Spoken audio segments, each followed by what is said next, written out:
Welcome to the Dog's Way Podcast, Session 2. In this session, I talk about how to assess the relationship with your dog. I talk about the one core skill that makes any dog a good dog. And I talk about the two main principles that I follow that makes teaching a dog a lot easier. Koa, you can tell the guitars to start now. Good boy. Welcome to the Dog's Way Podcast, where we solve dog problems by training people. Because let's face it, your dog couldn't possibly download this podcast on their own. And now your host, who's been training people and dogs since before the turn of the last century. Wow, that makes him sound really old. Here he is, Sean McDaniel. Thank you, John Milley, for another super professional introduction. The age crack was a little bit harsh, a little bit unwarranted, but who's writing these intros anyways? Can we find out who wrote that and get that guy's pay docked? I think, or get someone else to write these intros that aren't so mean. Anyways, welcome to the Dog's Way Podcast, Session 2. And for those of you who are following along right from Session 1, we're going to pick up where we left off. With the exception, we're going to, a little interjection here, we're going to respond to a couple emails that came in response to Session 1, and then we'll get right back into some of the theory here that we need to get into some homework. So that's really the two goals we have today. The first goal is I wanted to just respond to a couple questions that came in on email. And then the second goal is I wanted to go through our three-step, kind of the three steps of theory we go through and the three steps we want to think about training in, and go over then our two critical principles that I always follow in the early stage of training and kind of step one of training. Now, I should say here too, at the end of today's session, you're going to have some homework. So you'll have some homework to do at the end of today's session. And you don't have to be too concerned though, because it's actually going to be observational homework is what I'm going to be giving you based on what we talk about today. So you don't have to set aside more time for this, or you don't have to do anything special to do this. I just want you to start making some mental notes about what's going on with your dog as you just kind of hang out with them, or take them to the park, or take them for a walk, or just your everyday interactions with your dog. I want to give you some frames to kind of look at that through and see if we can start an assessment process that we're then going to use in the next podcast when I give you some actual physical homework to do with your dog. So there's our game plan for today. I should say too that before we get going into some of the content, that I know observational homework sounds a little bit weird, and it probably feels like we're starting a little bit slow here. The reason that I start out with this theory and this observational homework and we kind of get a foundation laid is that my interest is really in long-term results. And I realize a lot of dog training, a lot of stuff in general is sort of sold and taught this way of, quick tips and tricks. And what's the quick 3 things that I can learn in 3 minutes to completely change my dog's behavior, or to completely change my financial future, or to lose 30 pounds in 4 weeks. I know a lot of kind of selling is done that way. It's not really the way I look at dog training. I look at dog training and dogs as kind of to borrow a phrase from an author named Stephen Covey, I look at them as kind of a natural system. And that's a concept that he came up with in a book that he wrote a long time ago called 7 Habits of Highly Effective People. If you haven't read that by Stephen Covey, I highly recommend you reading it. It's not a dog training book, by the way. It is a people training book though. And to give you just the outline of that construct is that, he has this idea in that book that there's artificial systems and natural systems. The example he gives of an artificial system is the college classroom, getting a grade in a college classroom. And the way he describes that is you can kind of go through a college class and, skip a couple classes and not read the book consistently. But then at the end of the semester, you can, cram for the test. You can stay up all night. You can write the term paper in one night. You can read all the chapters. You can borrow some notes from your friend. And you can still, and write the phrases that the professor likes to hear, or write the point of view that the professor likes to hear. And if you do that, you probably get a pretty decent grade. Even though you didn't really take part in the class consistently as it was kind of designed. But the contrasting example he uses for that of a natural system is the farm. And if you don't plant in the spring and water regularly and tend to your crops regularly, you get to fall in. If you haven't done all that consistently, incrementally over the growing season, you can't cram for the harvest. So it kind of doesn't matter what you do at that point. You can't get the same result out of the ground that you would have got if you kind of worked at cultivating that crop over a period of time incrementally. And so that's sort of I guess I look at dog training and dogs a little bit more like the farm than a college classroom. And it's funny, I see that every week when I assign homework to folks. I come back a few days later, and I can tell whether they've done a little bit throughout each day, every day, or whether they've done what people sometimes admit to me later is they go, yeah, we just did a whole bunch of homework right before you got here. I was super busy the last 4 days and I couldn't get to homework, and we just thought we'd, get in 90 minutes of homework that we'd kind of drill on before you showed up so that we had something to show you. And I can tell that without them confessing that to me, because it just, the quality of their interaction with their dog and their quality of their dog's proficiency just looks different when you incrementally work at something as opposed to kind of cram for it. So that's why we're starting with this observational homework and these theoretical constructs and those kinds of things, because really what I want you to do is go through a period of training with your dog so that you don't have to worry about that stuff anymore, so that it's done.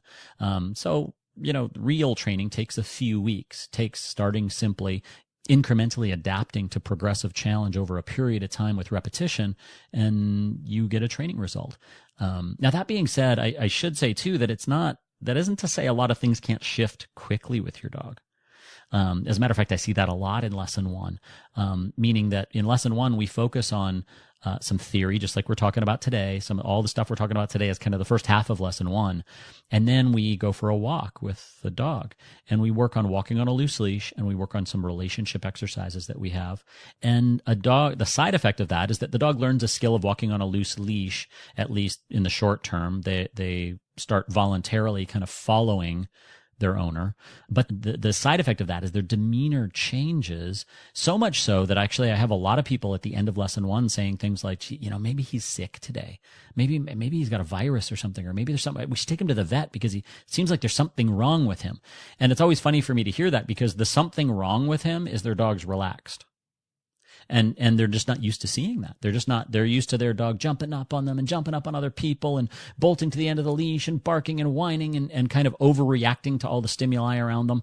And they're not used to just their dog not under a command or anything, but just volunteering to sit and lie down and relax while they're talking to the trainer. And so when they see that, they take that as there must be something wrong with the dog because they're acting strangely to them, read that as kind of normally. Their dog's just relaxed now. And so that shift can happen fairly quickly within like 20 or 30 or 40 minutes. But in my world, that doesn't mean that dog is trained now. It means you've changed the trajectory of their behavior and the way they see the world, and you've kind of set them on a new course. You've kind of moved them in the right direction, but that doesn't mean they're trained. Training comes from repetition. Repetition is the mother of skill. And so we need to kind of give that lesson over and over again with that dog so they then can develop some inertia with that new skill. That's where training comes in over a few weeks and maybe a couple of months to really solidify behaviors after you've changed them in the right direction. But you can see that change in the right direction fairly quickly. It doesn't mean your dog's completely trained though. So that's why we're starting with this observational stuff and this observational homework here. Now, that being said, let's get into our emails. The first email is from Emily in, Texas. And she asked a kind of a clarifying question. Is it okay if I give treats to my dog while I'm doing the kind of training you want me to do? If you're listening, Emily, the answer to your question is I don't know, because I don't know what you mean by that. In my mind, there's two possibilities that you could mean. You could mean you're kind of in the middle, the scenario, you're in the middle of an operant conditioning positive only kind of clicker training class, and can you do some of the exercises I want you to do, or start kind of the training I want you to do, and kind of continue on with that class. If that's what you meant by the question, generally what I tell people is no. It's not that it can't be done. It's just a little hard to do. And I don't want your dog to be confused. What I mean by that is it's sort of two different principles that we're teaching a dog when we have positive only operant conditioning as the basis. That's what we're doing all the time with the dog. And we're also having this more sort of naturalistic, social, organic interaction with the dog. It's just two different principle bases. And so the experience the dog has frequently is the experience that, I don't know if any of you have had the experience of being in a company where there's like two bosses and they're not in total agreement about how that company should be run.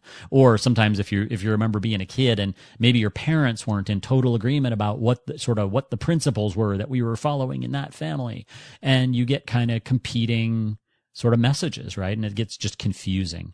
And so that's the experience a dog has. If you're trying to sort of exercise two different principles in training, it can become a little confusing for a dog sometimes. So if that's the scenario, I would say no. If, on the other hand, you mean, is it okay if you just give your dog treats every once in a while. You get a jar of treats on the kitchen counter, and you give your dog a Kong with peanut butter in it every once in a while, or you just give your dog a treat just for the heck of it, or you give him a chew stick, or you give him some kind of treat. That's totally fine. I don't, I'm not just to clarify that notion, I'm not a never give your dog a treat kind of trainer. There are trainers like that. I've trained with trainers like that say, never give the dog a treat by the hand. And, that's a way to think about it. It's not my way to think about it, though. It's just, I don't want, I guess to short story, my philosophy is that I don't want the core of the relationship with my dogs to be based on the fact that I got a bag of food on my hip. I want it to be a little more organic and social. And then what you can do, by the way, Emily, too, is you can bring some food back into training. I use food with puppies all the time. I use food in parts of training if that's a motivation for a dog, depending on what we're trying to train a dog to do and depending on the dog. About half the dogs out there aren't food motivated enough to do sort of food reinforced training unless we do one of those get them hungry first kind of techniques that Skinner advocated for. So I'll use food in parts of training periodically. So hopefully that answers your question in both of those possible notions about what you might have meant by your question. The second question came in from Sarah, and I don't think she said where she was from, but a little bit of a challenge from Sarah where she was kind of critiquing what I said about it being okay to use operant conditioning with zoo animals, but not with dogs. And she said here, you said it was okay to use operant conditioning with zoo animals because you totally, and this is in quotes, I guess this is the part she's quoting, you totally control their food supply.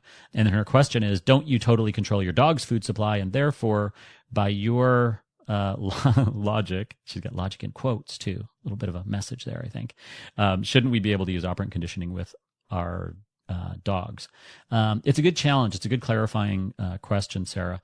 What I meant by that was that if you're using that Skinner technique of getting an animal hungry so that food is a more consistent reinforcer for them for behavior, if you do that with a zoo animal, if you use that technique with a zoo animal, you don't have to really worry about it all that much. They're in an enclosure.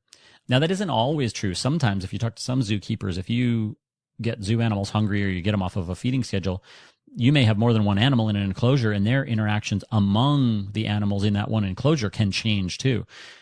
Changing a feeding schedule, and particularly getting an animal hungry, will change their behavior.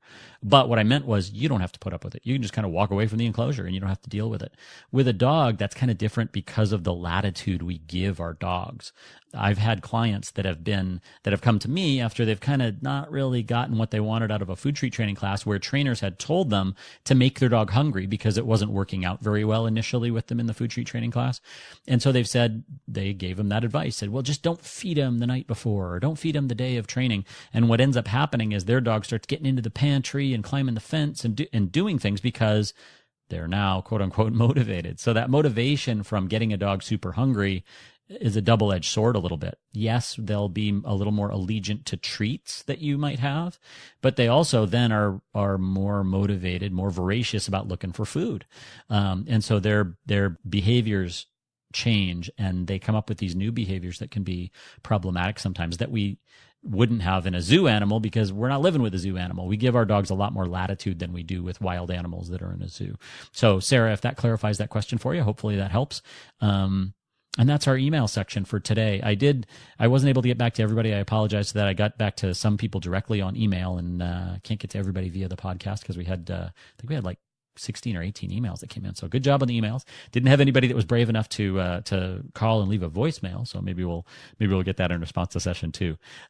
So let's get right into our stuff for today and get into our 3-step training process. So it kind of brings up the question, what are these 3 areas? What are these 3 areas of training that I'm alluding to? Well, let me go through them, and then we'll go through the 2 principles that I always follow so we can make sure that we're being fair to our dog in any training that we're doing. So the 3 steps that I work in training, 3 broad steps that I work in are first relationship, then basic core skills, and then policies. You can think of policies as default rules too, if you'd rather think of it that way. It's just kind of the frame that I put on it.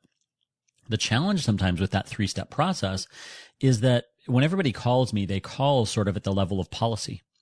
They call with what I kind of frame as a policy disagreement with their dog. They'll call and they'll say, when people walk in the front door, my dog does, X behavior and I want him to do Y behavior. And, when we're out on a walk, he walks pretty well, but then he likes to chase cats. And so what they're kind of saying is his policy is when he sees a cat, he chases it. And I want the policy where we go for a walk and he only chases things that I tell him it's okay to chase, like a fetch toy or something like that. Or he barks at certain things, or he does some other kind of thing. When we're in this scenario, he does this behavior. And I really want him to do a different behavior. I don't like the way he's set up that default rule or policy. And so I guess the way I look at it in the interest of long-term results is before we just throw down the new policy manual and says, here's all the new rules that you're going to live by. What I want to do is take a half a step back and see if your dog has the kind of core skills to do the kinds of policies you want them to do. And then before we even do that, we have to take a half a step back and see what the relationship is like with your dog. What's the relationship like between you and your dog? Now, when I start talking about relationship, I usually get people kind of interject and say, I love my dog and my dog loves me. And, I really care about my dog. And let me just say at the outset, I assume that.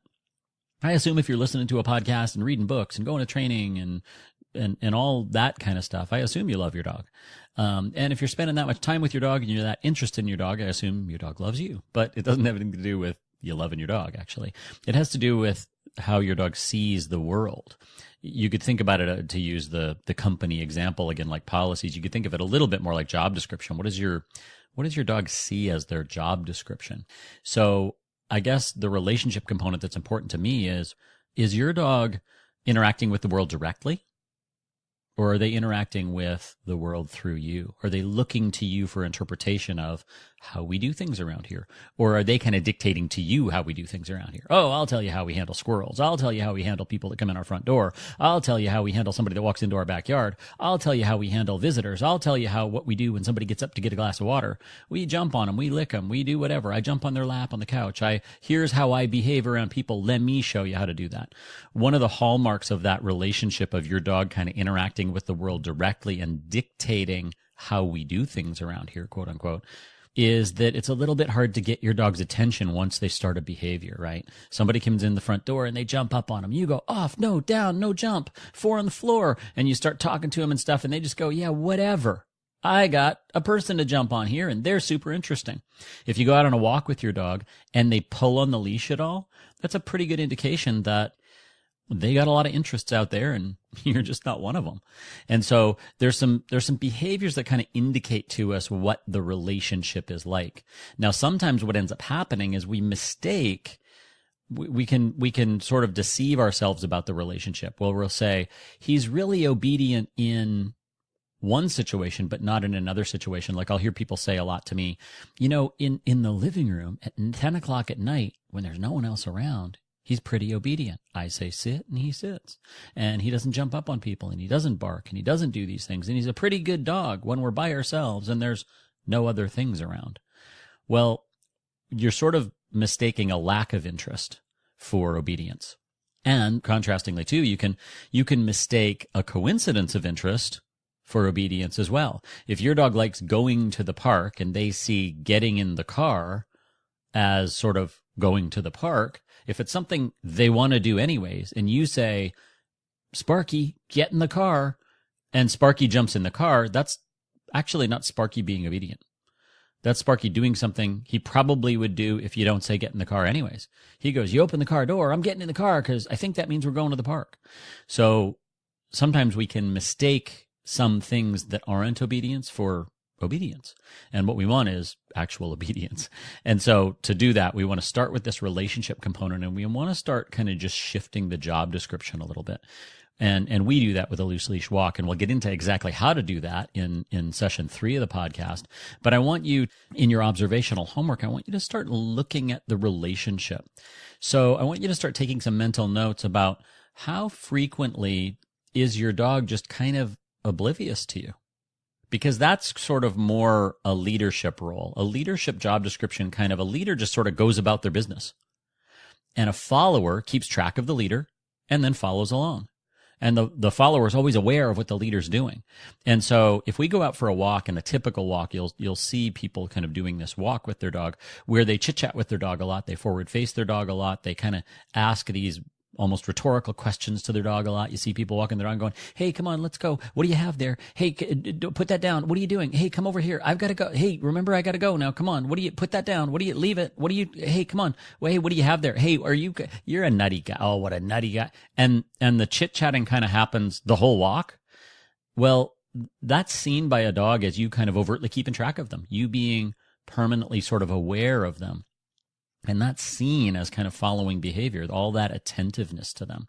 And so one of the play acting roles I give people in lesson 1 is contrary to kind of what you hear sometimes in dog training is you'll hear people, trainers sometimes say, you know, you got to be more in charge. You got to be more assertive. You got to be more commanding. You got to be more dominant. You got to be more the leader. You got to be more alpha. You got to be more, you hear a lot of direction like that sometimes when you're starting training with a trainer.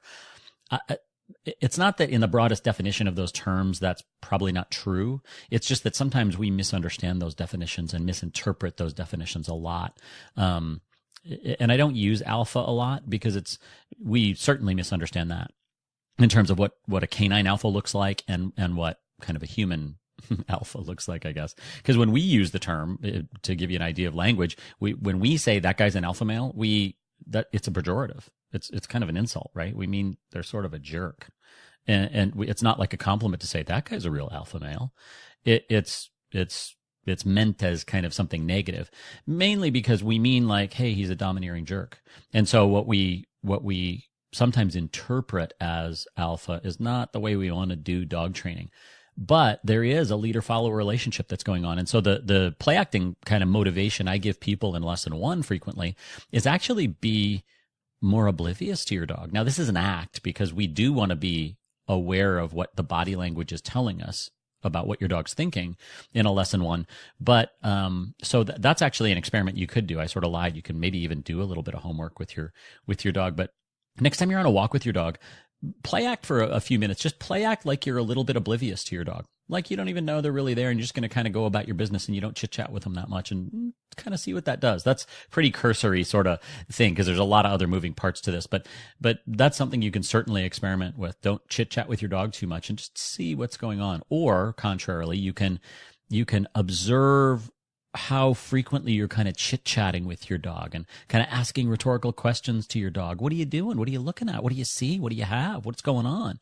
And that interaction, especially that high-pitched interaction, can be kind of excitatory to a dog and then gives them the sense that you're kind of following along with them. And really when a dog doesn't walk well, doesn't walk in a controlled walk very well, or doesn't walk on a loose leash well, they're not really being bad. They're actually just kind of being oblivious to you. They're just kind of going about their business and expecting that you're just going to be either that impediment at the other end of the leash or a good follower and just kind of stop when they stop and go when they go and kind of follow along. It's one of the reasons, by the way, a good example of that is that a lot of times people will tell me it's easier for them to run with their dog than it is to walk with their dog. The relationship kind of notion that explains that is that even in the language we use when we say, I'm going to go for my run, maybe I'll take the dog. Because you don't go running with your dog unless you're a runner, right? Unless you run. So if you're not a runner, you take your dog for their walk.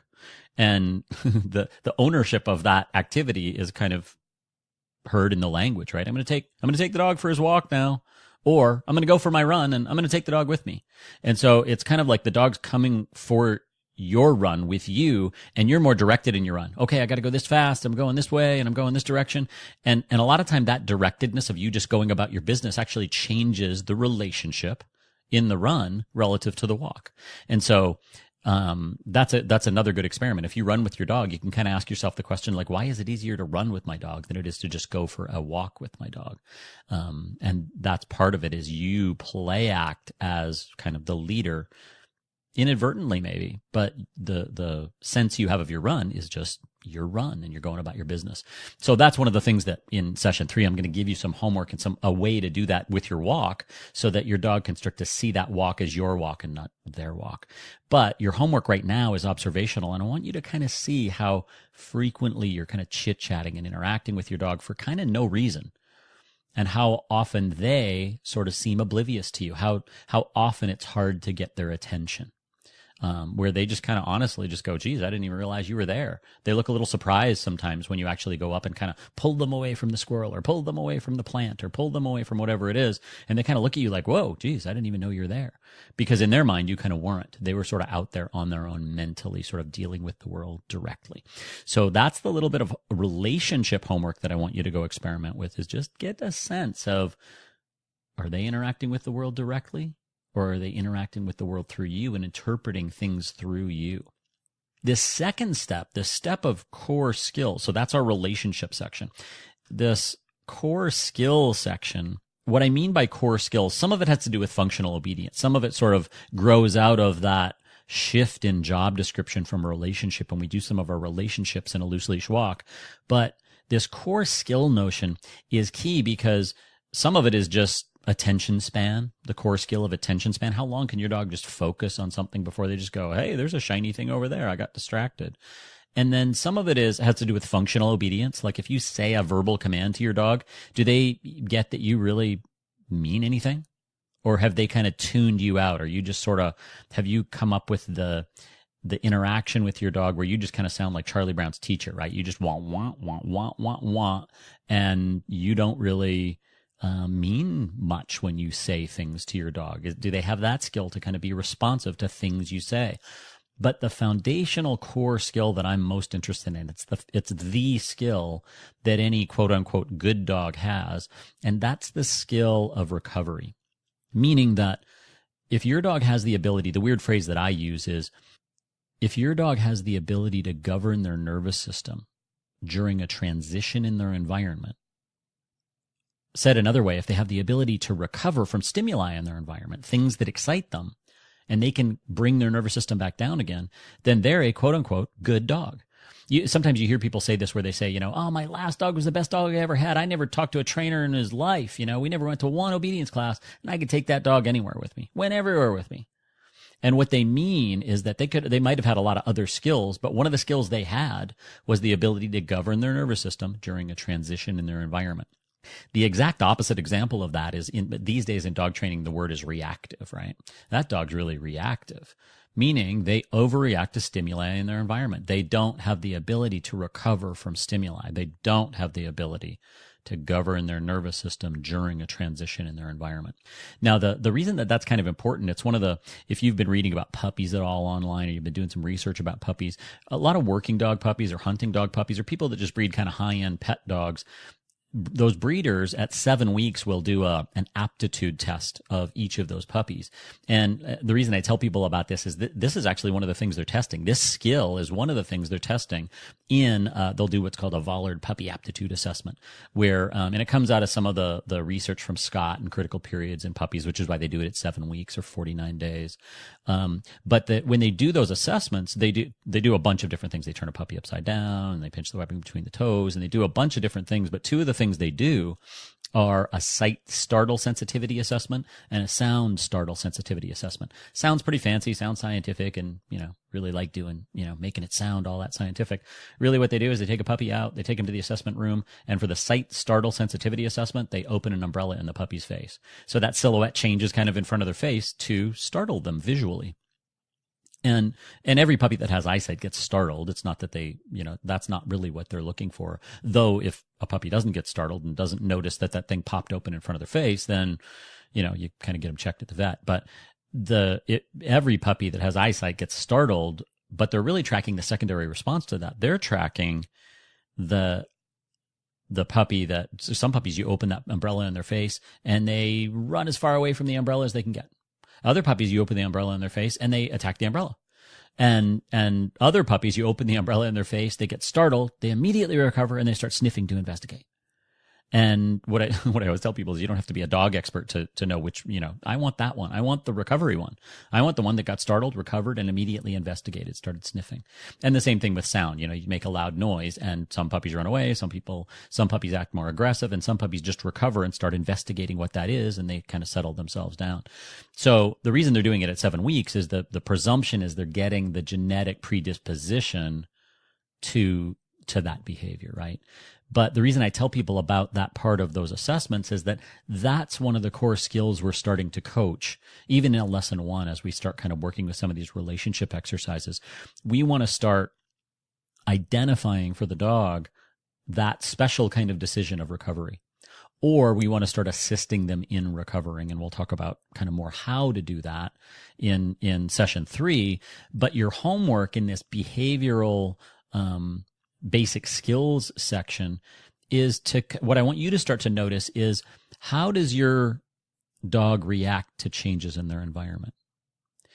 And what I mean by that is that if you could kind of have the hallucination where if you could graph the excitement level of your dog's nervous system when something changes in their environment. And it's always when something changes, by the way. If you could seal your dog in a Skinner box and not have outside influences happen, not have stimuli kind of hit them, then that dog would seem pretty well behaved. It's always when something changes. That's the vast majority of calls I get are people that call because their dog isn't able to govern their nervous system during a particular change in their environment. They'll say, my dog's great in the house. It's just until the doorbell rings. Or my dog's great on a walk just till we see another dog. Or my dog's, great in the house. Once people are there for a while, they kind of settle down after about 15 minutes. But then as soon as somebody else gets up to get another glass of water, they get all amped up and goofy again because something changed in their environment and they couldn't come down from that. They couldn't recover from that. Sometimes that's aggressive behavior. Sometimes it's just nutty, gregarious behavior, but it's that same mechanism of not being able to come down from that stimulation.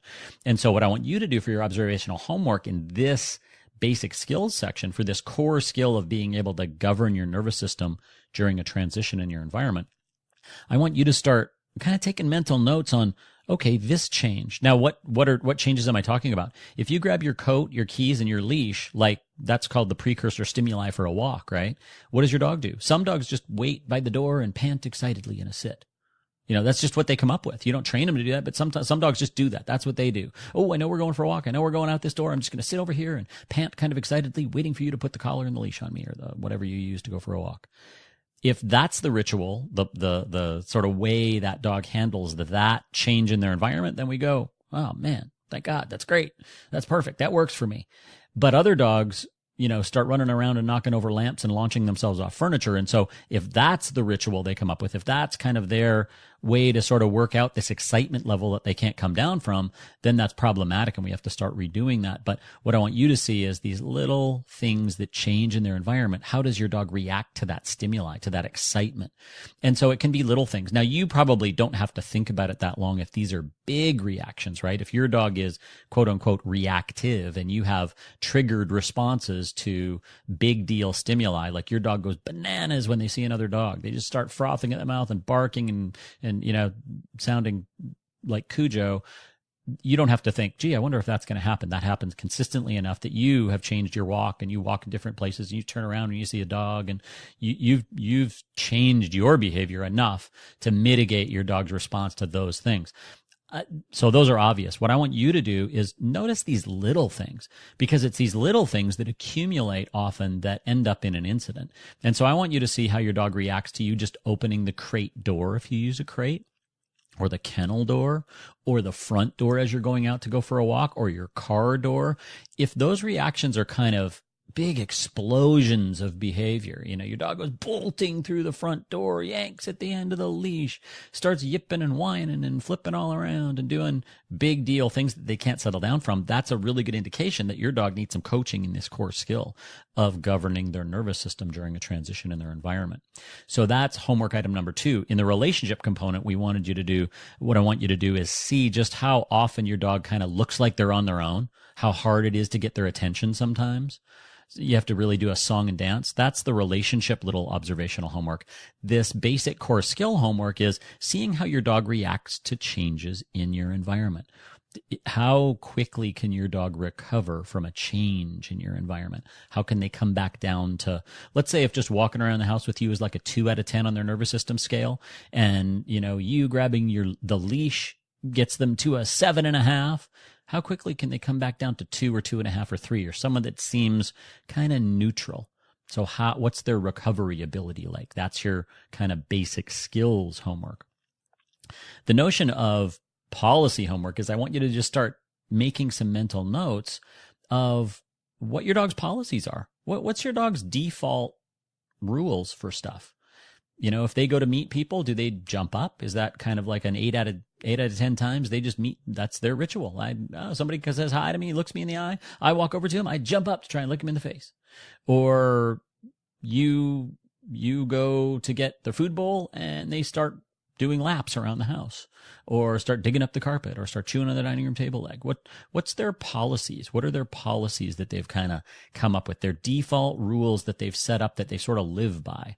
And you probably have more than you think. We do things pretty methodically, whether we are a methodical person or not. We kind of have these rituals throughout the day that we use to interact with our dog, and our dog kind of picks up on that and develops some of their own rituals. If we're not teaching them rituals, they've come up with their own. Some of them work for us, some of them don't. And we have to get into that shifting the policies that kind of work for us long term.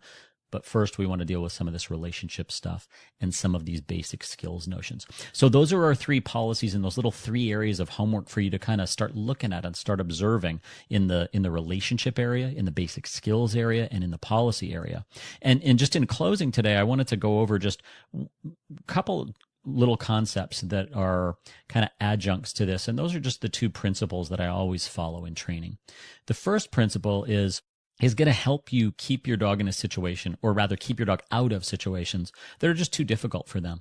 The principle that I follow in this regard is that I've kind of labeled the freedom responsibility quotient, meaning that if you ever give a dog too much freedom for the level of responsibility or capability that they've shown you, that they've demonstrated, then you're going to end up with a dysfunctional outcome. The human analogy that I give to people sometimes is sort of like teenagers and car keys. If your teenager, that's newly learned to drive gets the car keys, they go out on a Friday night and they miss their curfew, they come back late and there's a dent in the car, and you go, you know what? In response to that, we're just going to buy you your own car. That response, giving them even more freedom to their demonstrated level of responsibility, ends up getting pretty dysfunctional pretty quickly. So the response to that, if you've got teenagers, is to probably restrict the use of the car. To say, look, you've demonstrated you don't have the responsibility to go out on a Friday night with the car, and we're going to restrict that until you start demonstrating more responsibility. That's the way to kind of regain functional behavior in that scenario, is to make the freedom and responsibility kind of link up again. So we don't want to disconnect that freedom and responsibility. What that means for dog training is, if your dog hasn't demonstrated a lot of responsibility to be responsive to you off leash, then we don't go running around at the off leash park. We don't go running around out front. We don't just walk our dog out to the car off leash. We keep our dog on leash. In other words, we restrict their freedom until we've trained more responsibility. And so that's part of one of the things we want to start watching for too in your observational homework, is just see some areas that you maybe you're putting your dog in where you're kind of throwing him in the deep end of the pool. You're giving them too much freedom for the level of responsibility they've demonstrated. And so the solution for that is just don't do that. Your dog might not be certified to walk down to the kid's bus stop off leash, or maybe even on leash at this point. Maybe that's too big a scenario to be in to apply for your dog. That's just too much freedom for their level of responsibility. And we want to keep them out of those disconnected freedom responsibility quotient notions for a little while until you've trained more responsibility. So your homework is identify those scenarios and just keep your dog out of that for right now until your dog gets better. The second principle that I always follow is the natural learning process. Now, I alluded to this earlier. The natural learning process for me, the formula of it, I can give you kind of the formula. The formula is start everything as easy as you can start it, and then simply incrementally adapt to progressive challenge. That's the natural learning process. Now, I can give you sort of an example of that. And the best example that I know of is a baby learning to walk. And what I mean by that is even if you're not a parent or you don't know developmental stages of kids or anything like that, you haven't taken any training in kid development at all, but intuitively we sort of understand the natural learning process when it comes to babies learning to walk. If you see a baby learning to walk, they're pulling up on furniture and they take their first couple of steps and the parents get excited. Intuitively in that scenario, we somehow know after the first couple of steps have been taken, I never see anybody pick up a baby and, run them over to the stairs and go, hey, let's try them on the stairs now. See if they can do stairs today. Because we intuitively understand that they have to go through a step-by-step process, literally, to take a few more steps and a few more steps and kind of fall down on flat ground. And we don't put them on a hill and we don't put them on stairs and we don't try them on a balance beam. We just give them a little bit of time to incrementally adapt to progressive challenge as opposed to taking big leaps in proficiency. And that's one of the biggest mistakes I see in dog training a lot is we go, wow, we know a 4-second sit in a low distraction environment. Let's try it at the off-leash park. Well, we've skipped steps in the natural learning process. The other metaphor I kind of give people for that is kind of weightlifting. If you take up weightlifting and you go to the gym and you go, I'm going to pick up the 10-pound weight. And you start with 10-pound weights and you go, yeah, I can kind of do that. That's cool. And then you show up on your second workout and you go, I'm going to try the 50-pound weights now. Intuitively, if you may not know anything about fitness, but if you were doing a personal training session at the gym and your trainer did that and they went, we did 10s last time, we're going to do 50s this time and we're going to do even more repetitions, you might scratch your head and kind of go, I'm no fitness expert, but shouldn't we kind of go maybe to the 15s or the 20s before I hit the 50s? Isn't that too big a jump in proficiency? Shouldn't I? And what you're kind of intuitively tapping into is this natural learning principle, which is, shouldn't I just incrementally adapt to progressive challenge as opposed to taking these huge leaps in proficiency, in challenges to the skill level that I have or the adaptation that I've kind of started processing. So what I want you to do in your homework observationally there is I want you to just see where you're kind of, especially if you're doing homework from an obedience class, that happens a lot of times because that's just the curriculum we're at. Hey, we haven't really mastered this section yet, but we're just going to move on to the next section. We're going to make it even more difficult. So see where you're kind of violating that freedom responsibility quotient for the principles and see where maybe you're jumping steps in the natural learning process. A good rule of thumb for that, by the way, a good little signal that you're doing that is frustration. If your dog looks kind of frustrated and you feel kind of frustrated and you're sort of have your hand hitting your forehead going like, I don't know what, maybe this dog can't learn, then you're probably violating the natural learning process principle and you're probably violating the freedom responsibility quotient because we're just asking a dog to do something they're not capable of at that moment. So here's your homework in a nutshell, in summary. Check out in the relationship skills and policies notion, in the relationship section, see how frequently your dog is kind of just going about their business and seems kind of oblivious to you, just interacting with the world directly. One of the ways you can test that is just how frequently you're trying to get your dog's attention. Rover, Rover, hey, Rover, Rover, Rover, Rover. And if you're constantly kind of hollering at your dog and yelling at your dog and talking to your dog, and your dog is just kind of going about his business, that's a dog that kind of has a leadership mindset and they're just interacting with the world directly. They're just kind of going about their business. They're not being bad or disobedient. They're just being oblivious to you. So get a mental tally on just how much time, what percentage of time is your dog just kind of maintaining this leadership mindset when they hang out with you. In the basic core skills notion, remember you're testing recovery. You're just seeing how quickly, what's the quality of your dog's recovery when there's a change in their environment. When something happens around them, something changes. The front door opens, the crate door opens, the car door opens. You grab a leash, someone walks into your house, you see something on a walk. How does your dog recover? What's your dog's recovery skill like?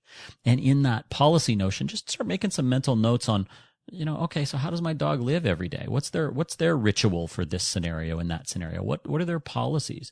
And kind of make some mental notes of that. You could probably just imagine that because you hang out with your dog every day. You could probably imagine what your dog's policies are. And then just measure that against those two principles. Where am I maybe violating the freedom responsibility quotient and putting my dog in scenarios they're just not capable of handling right now? And where am I maybe trying to jump steps, huge steps in proficiency, and not letting my dog incrementally adapt to progressive challenge over a period of time? So there's your observational homework. In session 3, we're going to actually give you some actual homework. We're going to start talking about walking on a loose leash, some of those relationship exercises, and I'll give you some actual homework at the end of session 3. But until then, thanks for hanging out with me. I really appreciate your time, and it's been a privilege to chat with you about this for a bit, and I will see you in session 3. Until then, go have some fun with your dog. I'll talk to you next time.